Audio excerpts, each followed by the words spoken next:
សួរខ្លួនឯងថាឈឺទេ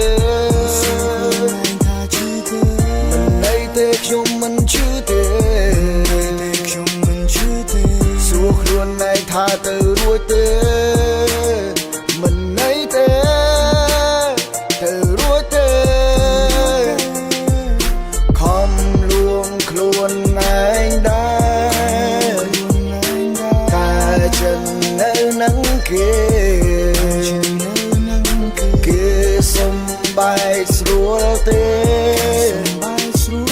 ជឿរឹងធ្វើគឺខ្ញុំជឿសួរតែឈឺទេ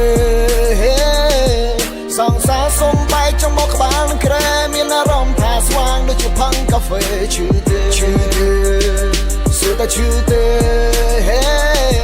សងសារសំបែកtrongមកក្បាលនឹងក្រែមានអារម្មណ៍ថាស្វាងដូចជាផឹងកាហ្វេម៉ោង12:00ខ្ញុំគេងលក់មួយស្របក់ហើយស្រាប់តែងើបពីគេងដូចគេយកខ្សែភ្លើងមកឆក់នឹងហក់រកទូរស័ព្ទឬសំឡេង Messenger ជន់ចូលមើលឆាតតែខ្ញុំកំពុងតែមើលឃើញឆាតអូនភ្លាមបងឡើងចង់លើកើខ្ញុំពាក់មុខខ្លួនឯងសុទ្ធថាយកសពទេឬសងសារសំបែកសុទ្ធថាមានណាមិនឈឺហើយមិនចាំបាច់មកឌឺខ្ញុំខ្មាស់គេស្រាប់ហើ